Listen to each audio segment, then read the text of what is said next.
Buenos días. Buenos días, chicos. Autoridades, miembros y toda la comunidad politécnica. Vamos a dar inicio a la segunda sesión en el que nos vamos a deleitar con la presencia de la expositora Claudia Carter, que es la directora ejecutiva y la directora del laboratorio de la Comisión de Trigo de California. Claudia estudió ingeniería en alimentos en Argentina y luego se transfirió a terminar sus estudios en la Universidad de North de Dakota, donde recibió su título en Ciencias de los Alimentos y su máster en Ciencias de los Cereales. Claudia trabaja para los agricultores que son productores de trigo en California y desarrolla nuevos mercados domésticos e internacionales para este trigo. Claudia ha otorgado conferencias nacionales e internacionales, donde se discute la situación del mercado del trigo y también habla de la calidad del mismo. Claudia también ha desarrollado productos nuevos para la industria de alimentos en Estados Unidos. Y debido a la pandemia, se ha enfocado en desarrollar los mercados para el trigo en los sistemas sostenibles y locales.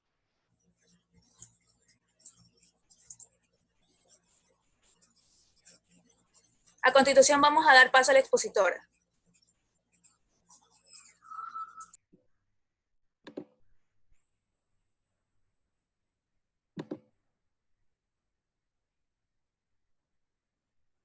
Hola, muchas gracias por la introducción y por la invitación. Voy a ahora si puedo compartir Espérenme un ratito.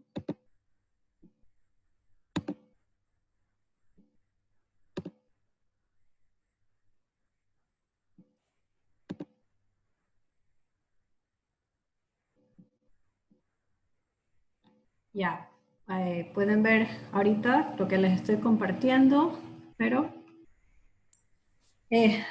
bueno, muchas gracias. Como decía, yo soy Claudia Carter. Gracias por la invitación. Ustedes, bueno, ya recibieron una pequeña reseña de mi trayectoria. Yo nací en Manta, Ecuador, y terminé mis estudios en Guayaquil, en el Colegio Logos. Después de terminar mis estudios, pues como ya decía, me fui a Argentina, donde yo estudié en la UADE, es una universidad donde estudié por 2 años ingeniería en alimentos antes de transferirme a estudiar a Estados Unidos, donde estudié en North Dakota State University. Hice 2 años ahí para terminar mi carrera en Ciencias de los Alimentos y después me concentré a hacer una maestría específicamente en Ciencias de los Cereales, ya que en esta área se concentra mucho la producción de los cereales.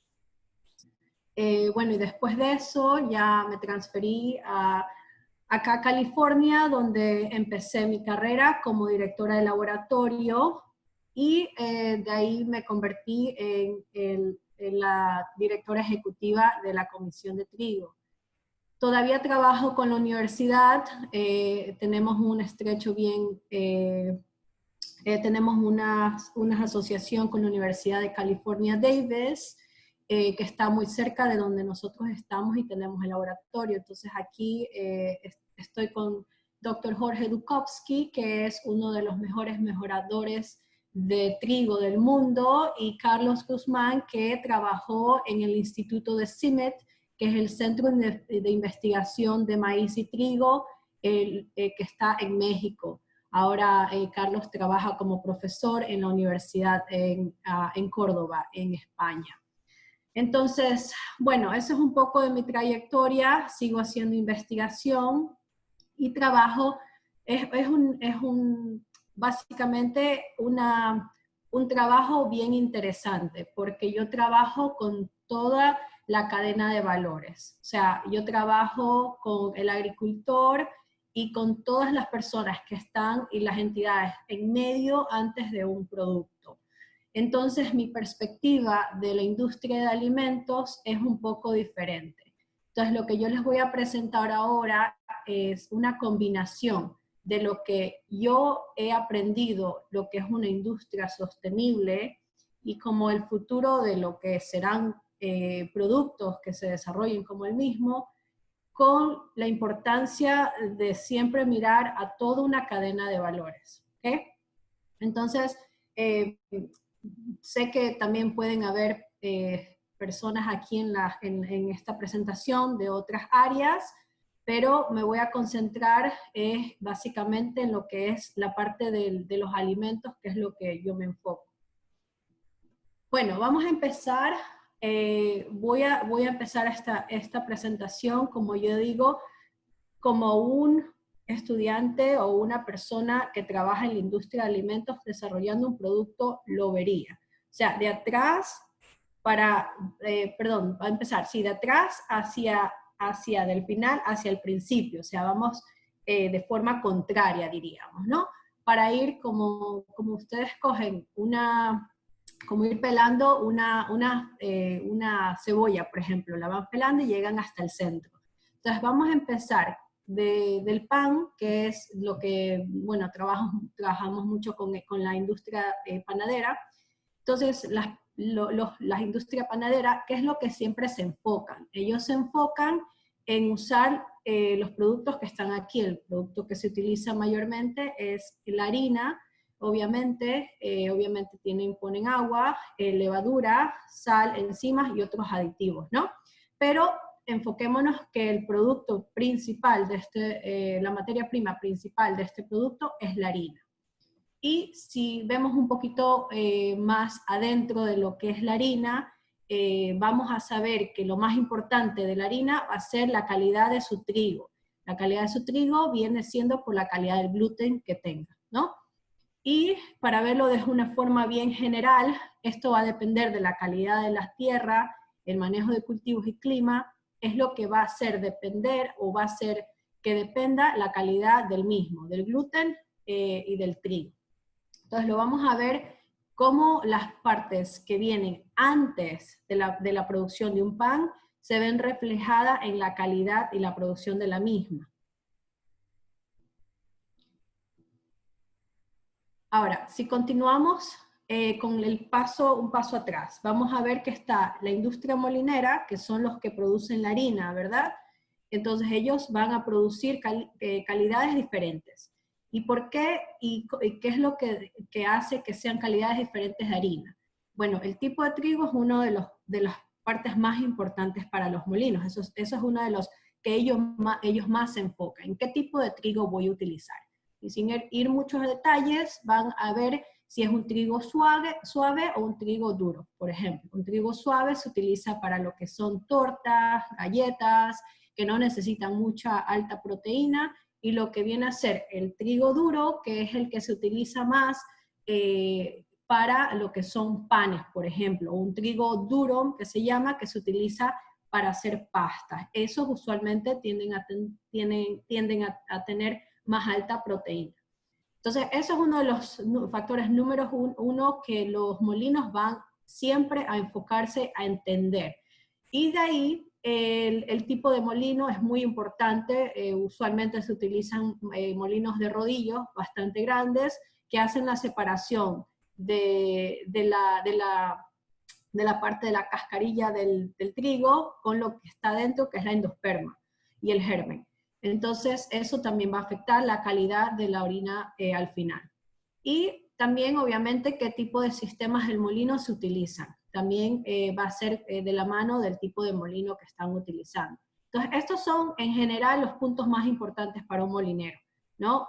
Su materia prima, en este caso, es el trigo, que es lo que están, o la cebada, o el arroz, realmente cualquier tipo de grano que ellos vayan a utilizar para procesar y hacerlo en harinas. Entonces, al ser la materia prima más importante, ellos sí tienen que entender hasta cierto punto la calidad del mismo, ¿no? Ahora, ¿quién viene antes de ellos? Antes de ellos vienen lo que le llamamos centros de acopio, o lo que nosotros acá le llamamos son elevadores. Ahora, los elevadores, ¿qué es lo más importante para ellos? Lo más importante para ellos es recibir el grano de los agricultores, ¿no? Que estén limpios y que tengan ciertas normas de aceptabilidad, ¿no? Entonces, ellos una vez que lo reciben, lo único que van a hacer es clasificarlo o dividirlo por parte de proteína alta, media y baja. Y ahí, pare de contar, harán un poco de test de que el grano esté bien, que no esté sucio, que no tenga ninguna peste, pero ellos no se enfocan en lo que es más allá de la calidad. Ellos simplemente ven una parte muy superficial. Y así es tal cual como lo mezclan, como viene de diferentes áreas, se mezcla todo junto y se lo da al molino, ¿no? Pero esta parte que vemos en la parte derecha aquí, se ve afectada y reflejada muchísimo por lo que viene antes, que muy pocas personas lo captan o lo llegan a entender, especialmente mientras más pasos estás tú saliéndote o alejándote de la materia prima, mucho menos lo vas a entender, ¿no?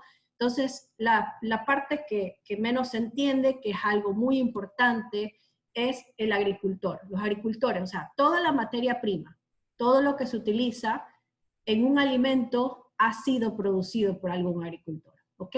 O agricultores. Entonces, esta parte que les voy a explicar un poquito más va a ser la parte que el agricultor tiene en consideración para poder producir su materia, su producto final, ¿no?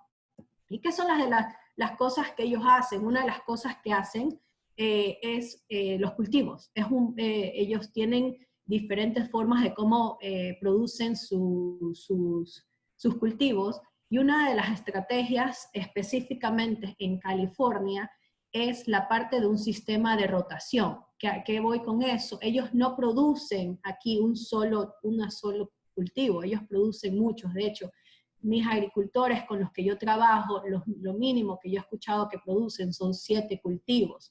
Y aquí les doy un ejemplo. Tienen leguminosas, producen girasoles, menta, pepinos, tomates, melones, y trigo lo pongo en medio porque trigo, o como cualquier cereal, es parte clave de ese sistema de rotación, ¿no? Y aquí es cuando nosotros ya vamos a empezar a hablar de lo que significa un sistema sostenible.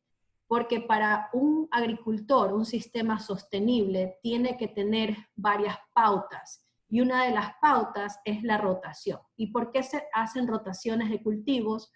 Porque ayudan a la tierra, ayudan a que esté sana, ayudan también a que los ciclos de ciertas enfermedades se corten, porque obviamente las enfermedades que atacan al trigo son muy diferentes a las que atacan a un pepino o a un tomate. Entonces, la rotación da beneficios al agricultor que son a corto y largo plazo para seguir produciendo todos este tipo de cultivos que sean y produzcan con buena calidad. Entonces, eso es un poquito de lo que ellos ven específicamente esa parte de la rotación. Ahora, aquí tengo una lista de un agricultor. ¿Qué quiero decir con una lista de agricultor? Son listas, yo digo, problemáticas para un agricultor. Porque el agricultor, muy pocas personas lo vemos desde ese punto de vista. Para ellos poder producir su cultivo, tienen que pasar por muchas partes anteriores de lo que es obstáculos, para así llamarlos. Una de ellas son regulaciones, ¿ok? Regulaciones de gobierno, regulaciones de problemas de seguridad sanitaria, por ejemplo. Bueno, tienen un poco de cosas que tienen que seguir para poder producirlo. Ahora, otra de las cosas que no entendemos nosotros, los ingenieros de alimentos, por lo menos yo no lo entendía cuando empecé mi carrera, es que todos los cultivos son afectados por el clima, en el sentido de que, cuando digo eso, es la calidad. O sea, sabemos que van a haber tormentas, que pueden haber nevadas, y que bueno, que sí, se puede pasarle algo al agricultor y su cultivo no va a ser productivo, pero afecta muchísimo a la calidad y es algo que tenemos que siempre tener en cuenta. Ellos están tratando de producir algo y que puedan llegar a producir esa parte final sin que les caiga un aguacero y se les básicamente perdieron toda su cosecha. También plagas. Plagas es algo que ellos tienen en cuenta bastante y que siempre están peleándola con las plagas, que va también a afectar a sus cultivos. Y al final es, ¿tuve calidad o no tuve calidad? O sea, me fue bien y producí un tomate rojo grande que va a ser aceptado, estoy produciendo un trigo que tiene alta proteína y me lo van a aceptar, o todo pasó y que simplemente no tuve un producto con la calidad que los estándares los están marcando. Y en ese momento es cuando ciertos problemas empiezan a pasar. Es la parte final, la calidad, si pasó o no pasó, ¿no? Del producto que ellos están cosechando. Bueno, y también otra de las cosas que debemos entender es cómo ellos toman decisiones. Ellos también, siendo parte de la cadena de valores, ellos obviamente tienen que hacer dinero, ¿no? Ellos tienen un costo de producción y versus ganancia. El costo de producción se ve afectado por semillas, el costo de semillas, el costo del pago por las tierras que algunos no son dueños, sino que rentan, el costo del agua. Muchas veces aquí en California, de hecho, hay muchos sistemas de irrigación, entonces tienen que comprar el agua. Y obviamente, ¿cuáles son los suministros de insumos y equipos que se deben utilizar para producir ese grano y también para poder mantenerlo durante todo el tiempo que está creciendo y después seguir al punto cuando lo van a tener que cosechar? Entonces, todos esos son costos de producción que ellos tienen que tener en cuenta. Y después, para sus ganancias, se ven afectados por otros factores. El precio del mercado es muy importante. ¿Cómo está el precio del trigo en este momento, del maíz o del tomate? Y ellos van a estar ligados a ese precio sí o sí. O sea, si el costo de producción es más alto de lo que ellos están ganando, es lo que es, no tienen otra forma de cambiarlo. Obviamente otras cosas que ellos no controlan y se va a ver afectada su ganancia es las pérdidas por calidad. Aquí en California, estadísticas dicen que más del 40% de la producción, o sea, de los agricultores, ¿no? En el campo, se ve y se deja en el campo. O sea, 40%, es una cantidad demasiado alta. Esa es la pérdida de cosechas que no llegó a la calidad que se veía. Y cuando digo calidad, es que el tomate va a ser medido para pasar la calidad y para poder ponerla en una tienda, va a tener que estar grande, redondo y rojo. Y si tiene un huequito, pues ya se fue a otra área de producción. Muchas veces sí se va para hacer, por ejemplo, pasta de tomate, en un caso. Y el trigo, en el caso del trigo, se ve afectado por la proteína y por otros tipos de problemas que le pueden pasar al trigo, que se va a ir a hacer básicamente la comida de ganado. Entonces, son otras áreas donde la ganancia se va a ver afectada. Y el rendimiento de cultivo, o sea, cuánto me dio, cuánto estoy produciendo en una hectárea, o sea, ese es el rendimiento. Siempre ellos van a querer que el rendimiento sea alto, obviamente, porque van a tener más cantidades que van a poder vender. Entonces, eso es algo que está ellos siempre pensándolo, ¿no? Y bueno, vámonos de ahí. ¿Qué es en lo que el agricultor se enfoca? Aparte de esto, hay una parte muy básica para producir cualquier cosa. ¿Y qué es eso? La tierra y sus cultivos. Entonces, el agricultor es el que cuida y protege la tierra. Y en él está la responsabilidad total de que esa tierra sea fértil y que pueda producir lo mejor. Entonces, para ellos, eso es como su cuenta de ahorros. Si le estás tratando mal, le estás gastando, se va a ver tan afectada que va a ser una tierra que no pueden hacer absolutamente nada. Entonces, ellos saben y tienen que cuidarla para poder seguir produciendo los mejores cultivos. Bueno, pues y la tierra es lo que muy poco nosotros, de hecho, estamos tan alejados de la tierra, porque eso no es lo que estudiamos, que no lo pensamos. Pero si la tierra es sana y es un mundo tan invisible, o sea, si estudiamos parte de microbiología, entendemos que van a haber varios microorganismos en ciertas en ciertas comidas, ¿no? En ciertos productos. Bueno, los microorganismos que existen en el suelo y son tan numerosos que no se los entienden totalmente y cómo trabajan. Pero el agricultor entiende que son necesarios porque van a ayudar a que esas tierras estén sanas. Y esa es la parte sostenible del agricultor, que tiene que cuidar la tierra. Cuando digo eso, tiene que saber y entender que la tierra tiene que tener ciertos nutrientes que va a ayudar a hacer un secuestro de carbono. De hecho, ciertos países, Canadá, Estados Unidos, le están dando crédito a los agricultores por tener ciertas cantidades de secuestro de carbono. Ya están habiendo formas cómo medir eso, ¿no? Cuánto carbono se está reteniendo. Que también el uso de abono orgánico es algo importante para ellos, y la agricultura de conservación. La agricultura de conservación es algo que se está viendo bastante en la parte sostenible, porque están ayudando a mantener las tierras sanas, y las producciones también se van a ver afectadas. Ahora, ¿por qué yo estoy explicando más allá? Porque un producto sostenible debe entender que no es el producto tal cual que estás elaborando, es el producto más lo que vino antes, o sea, la materia prima. Entonces, aquí para yo, bueno, y al final, si tenemos una tierra sana, las plantas van a ser sanas, y el producto final que tú estás usando, la materia prima, es una materia prima excelente y de alta calidad. O sea, es algo increíble que hasta que tú no lo estudias y no lo veas, no se lo entiende de que esto es súper importante como ingeniero en alimentos, porque tú estás estás haciendo un producto con esa materia prima que de nuevo fue producida por ese agricultor. Entonces, todo eso tiene repercusiones en lo que te está dando al final.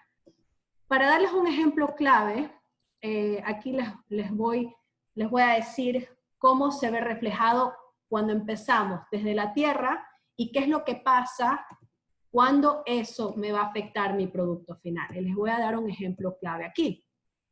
Nosotros trabajamos con diferentes empresas que nos llaman, hago consultorías. Entonces hubo una industria aquí en Estados Unidos, una compañía de pan, que me mandó unas muestras y me dijo: Claudia, estamos teniendo problemas con el pan, nos está saliendo gomoso, pegajoso. Entonces aquí en la izquierda tengo el pan blanco, que es el más bonito básicamente. Ese es mi control, que esa es la harina de control que yo tengo. Y me mandaron estas dos muestras. Entonces, al verlo, yo básicamente, pensando en lo que yo ya entiendo de lo que puede pasar en el campo, y lo que puede pasar en el campo que me afecta al grano, al trigo, y que me va a afectar a la harina y al producto final, yo le dije, bueno, mándeme las harinas, voy a hacer varias pruebas que yo creo que entender qué es lo que te está pasando, ¿no? Y sí, lo que vimos fue, y lo que entendíamos es que del grano, que puede pasar cuando tienen problemas siendo producido, puede ser germinado en el campo. Entonces yo les dije, ustedes están teniendo dos problemas enzimas y problemas de una enzima que va a afectar la parte de la miga, el color. Entonces la enzima, que es la amilasa, que se ve, de hecho, brota y germina en el campo, se puede hacer un test cuando tú puedes ver que el trigo ha sido germinado, porque ese test te va a dar que sí, tiene alta cantidad en enzimas, y sí, eso es lo que pasaba. Entonces, al tener altas cantidades de enzimas, lo que estaba haciendo y lo que te hace durante la fermentación es que te está consumiendo muchísimo de los almidones, y al producir muchísimo te está produciendo muchas azúcares, y bueno, todo eso se ve reflejado que al final te da una miga pegajosa, el pan la masa se hace pegajosa, y es un gran problema. Y el segundo problema que se ve, como se puede observar, que es un poco gris, un poco más oscuro, es que también estaban teniendo problemas de una enzima que se llama polifenol oxidasa. Esa enzima, al activarse con el oxígeno, hace que se oscurezca, hace un color así como gris, y eso también afecta al producto final. Ahora, la compañía no tenía ni idea, ¿ok? Y mucho de lo que yo, a mi sorpresa, como ingeniera en alimentos y entender lo que es el producto, para mí fue una sorpresa que muy pocas empresas de alimentos entienden la materia prima.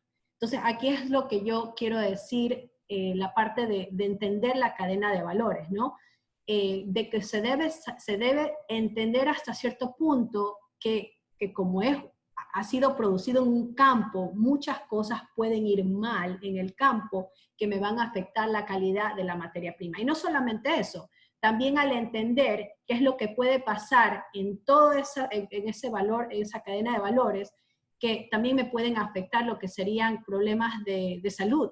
Por ejemplo, han habido casos de contaminaciones de la E. coli, o también contaminaciones de maní que se han visto contaminadas con el trigo, y aquí es una alergia que ha matado a niños, entonces eso lo toman bien en serio acá. Y claro, ¿qué ha pasado cuando uno está haciendo, dónde pueden haber contaminaciones? Las personas que se encargan de eso, del food safety, van a estar ellos haciendo pautas de toda la cadena de valores, porque tienen que ir siempre para atrás y ver en qué punto se puede contaminar. Cuando encontraron que la contaminación, por ejemplo, con maní, fue porque uno de esos centros de acopios también hacen capturas y procesan maní, y no habían lavado bien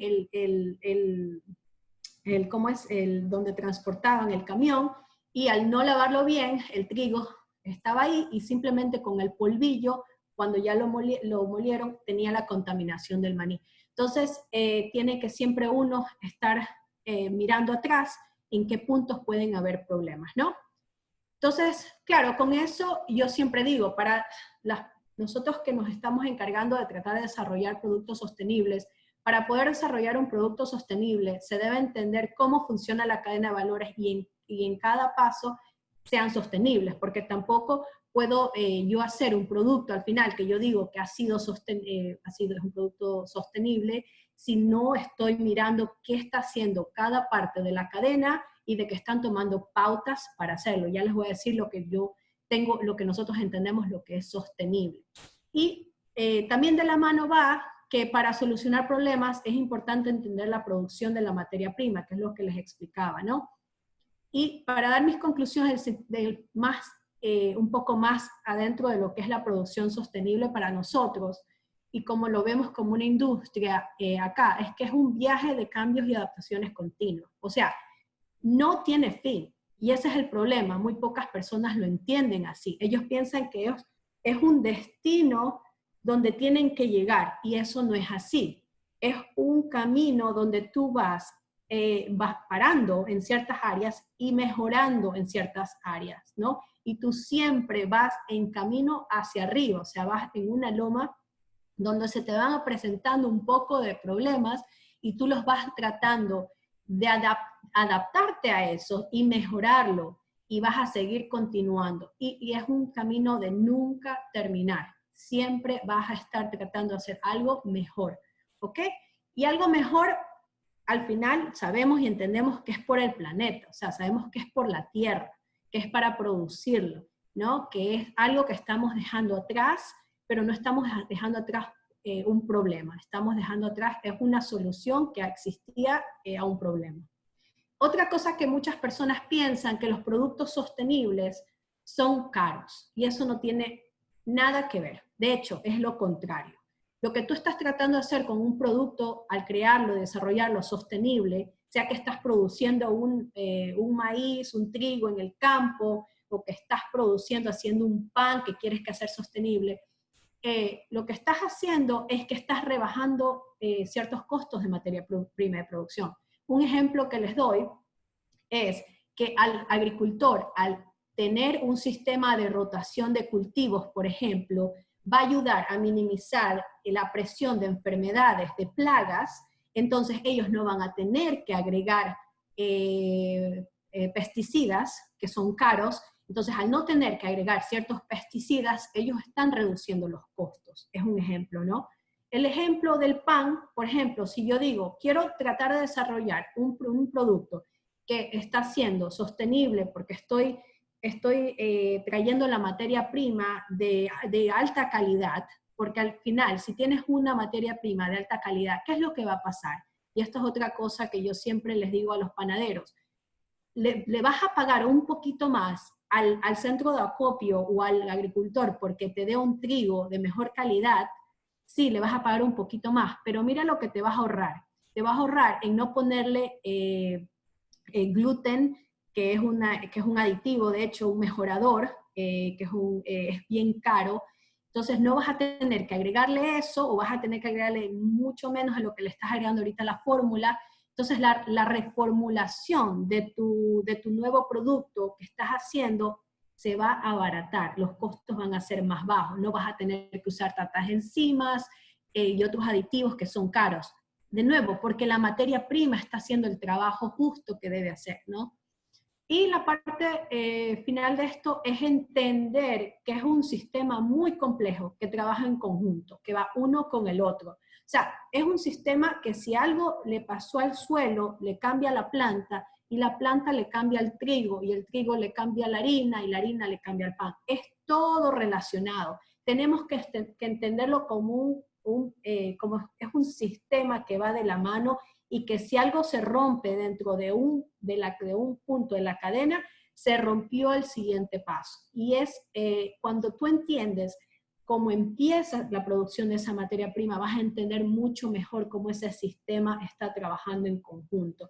Y es así como lo vemos. Entonces, obviamente todo esto tú también puedes agregarle que estamos nosotros tratando de solucionar problemas de mejor hacer centros de acopios que traen trigos más locales, entonces nos están trayendo de otros lados, y ese trigo que se está produciendo localmente está siendo mandado a producciones de panaderías, por ejemplo, localmente. Entonces, también son parte de la producción sostenible. Y eso de ahí es al final lo que yo tengo que contarles de lo que es cómo trabajo yo con la industria. Básicamente, yo hablo con todas las personas que les acabo de comentar aquí.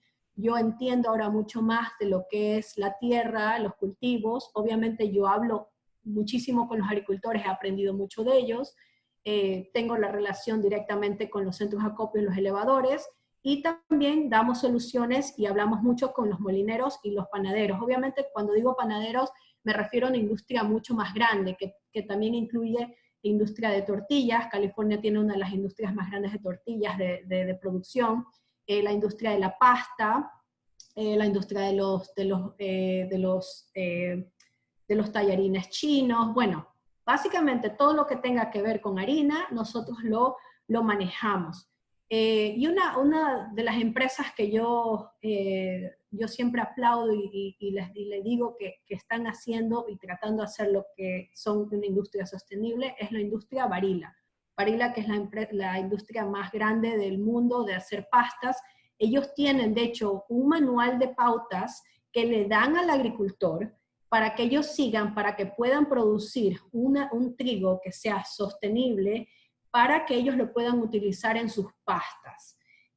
Obviamente ese manual les dicen que cómo producirlo, les dicen traten de no usar pesticidas, traten de hacerlo lo mínimo de fertilizantes, y les dan todas estas pautas para que ellos puedan decirle a su consumidor que nuestro producto está en camino y estamos en ese camino de sostenibilidad. O sea, ellos no te dicen, las empresas no pueden y no deben decir somos sostenibles y punto, porque como les digo, es un camino y es un proceso que siempre está en constante movimiento. Y nada, con eso es mi presentación. Si tienen alguna pregunta, me hacen saber. Yo estaría encantada de poder responderla. Muchas gracias por su presentación, Máster.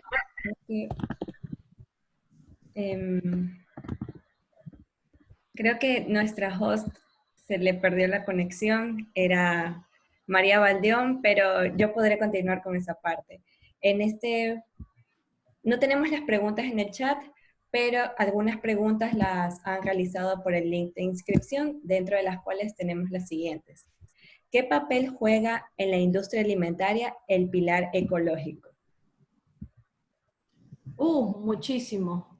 Como ya se los dije, se los estaba explicando ahorita, es Es una de las partes que ahora las empresas alimentos se están enfocando y están tratando de... Mira, las empresas de alimentos, porque ya te digo, es que tenemos tantos puntos que nos separa de la tierra y la parte ecológica, como ustedes lo nombran, muy pocas veces habían ido para atrás y habían dicho, vamos a hablar con el agricultor, ¿ok?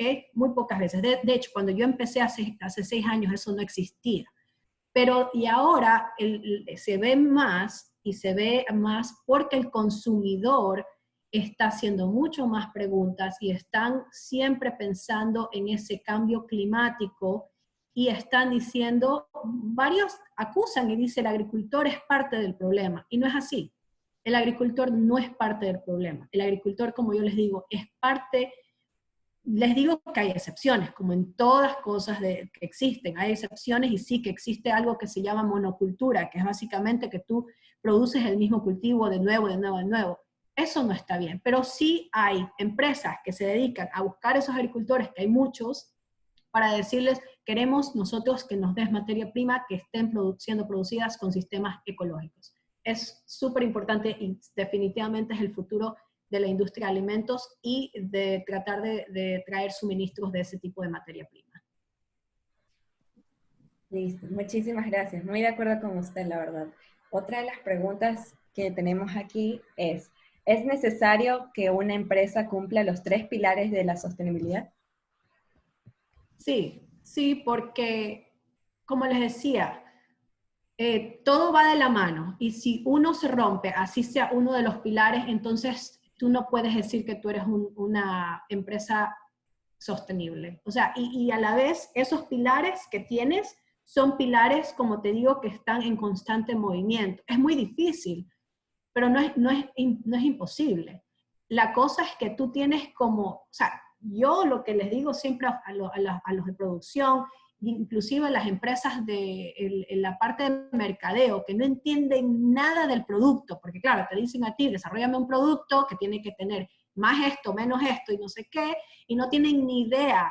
Yo digo, ustedes los de mercadeo, no tienen nada que ver y no entienden, váyanse al suelo, vayan a ver, quédense un día por lo menos y pasen un día con un agricultor y vean todas las vainas que el agricultor tiene que pasar para darte un tomate redondo que cumpla con todo lo que tú quieras porque quieres ponerlo en una foto, ¿no? No, eso tienen que ser, todos esos pilares tienen que ser en funcionamiento, tienen que estar todos alineados y si no, se rompe y ya no existe un sistema sostenible y de producción de esos alimentos. Así es. Creo que tenemos unas 2 últimas preguntas. Una de ellas es, ¿cómo se consideraría el empleo del trigo transgénico en la industria de harina? ¿Cómo se consigue? ¿Cómo fue la pregunta? ¿Cómo se consideraría el empleo del trigo transgénico en la industria harinera? Bueno, primero que nada, no existe comercialmente hablando trigo transgénico en el mundo, ¿ok? Cuando digo eso, existen investigaciones que pasan y que están pasando en varias partes del mundo, pero para consumirlo, un producto que tiene harina, ninguno está hecho a base de trigo transgénico. Eso muy pocas personas lo saben. Entonces quiero dejarlo ahí.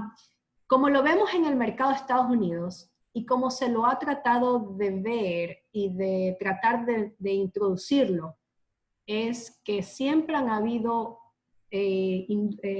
otros mercados como Japón, la Unión Europea, que han dicho no, directamente no queremos trigo transgénico.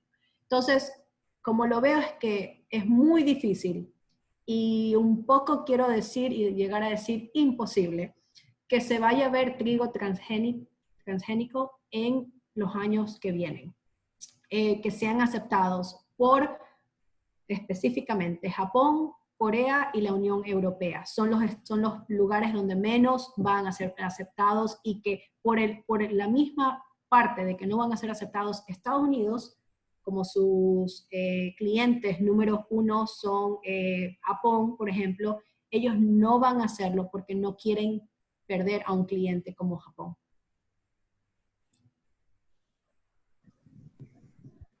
Es muy, muy cierto. Y creo que tenemos una última pregunta. Dice, una de las intervenciones dice, Claudia, una de las grandes desventajas, entre comillas, que últimamente se ha venido escuchando por parte de la industria molinera de trigo es el exagerado uso de harinas refinadas y su implicación de generar enfermedades como la celiaquía. ¿Cómo su empresa ha manejado este tema para incentivar el uso de trigo de una forma, de una definición saludable? Bueno, me encanta esa pregunta porque yo soy una embajadora del trigo de harina integral. Le doy la razón, pero parcialmente a lo que dice.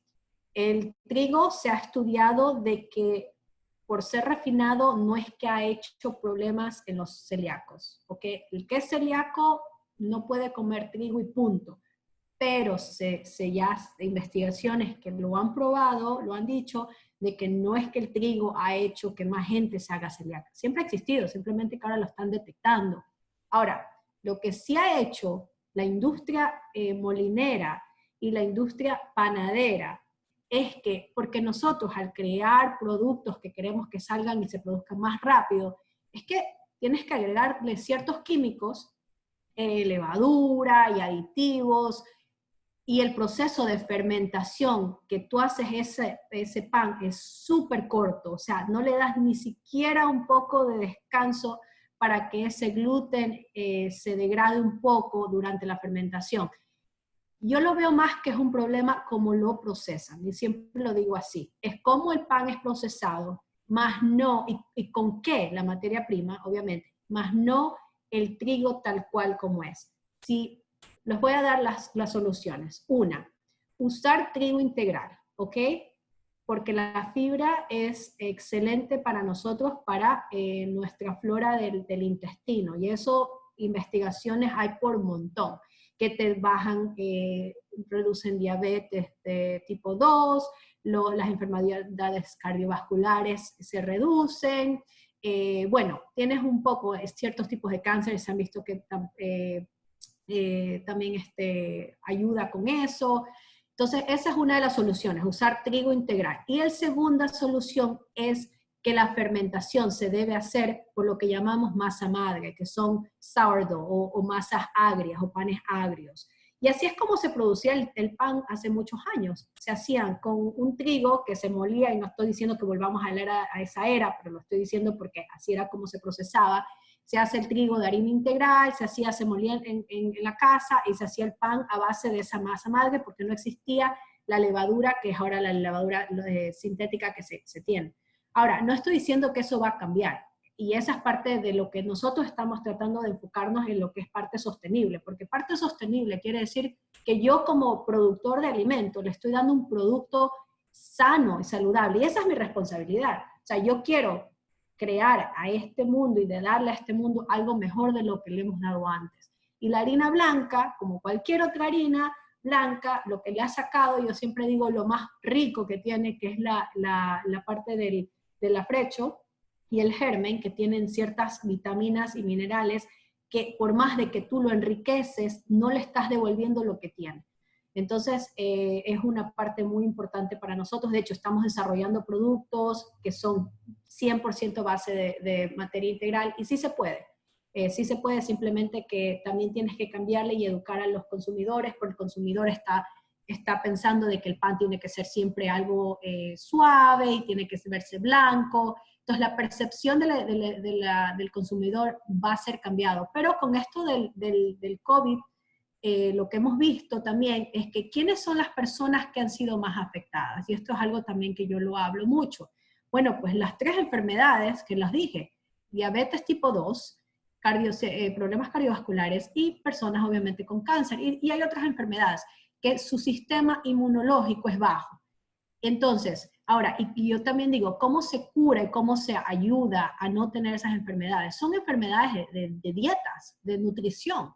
Si tenemos una dieta rica en vegetales, en frutas y en en granos enteros, no refinados, tú estás ayudando, lo sacó recién también la guía dietética de los americanos que recién salió, están diciendo en eso exactamente lo que les estoy yo comunicando, que tiene que cambiar la gente de harinas refinadas, harinas integrales y granos enteros. Eso puede ser arroz integral también, quinoa, teff, o sea, hay varios tipos de granos que lo puedes usar enteros que son súper buenos para la salud.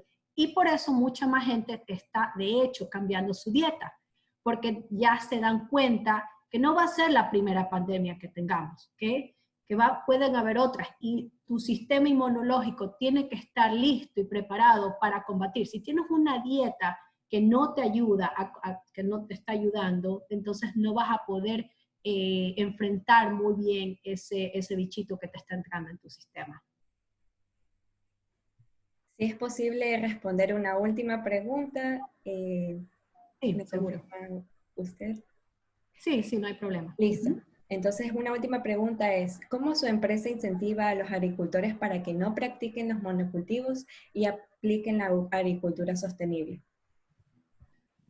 Bueno, les cuento que en California eso no es muy difícil, porque el agricultor en California, al ser una tierra, una de las más fértiles del mundo, aparte de una de las tierras más caras del mundo para producción, ellos tienen que sí o sí producir varios cultivos, como se los presenté. No existe agricultor en California que haga con referencia al trigo, ¿no?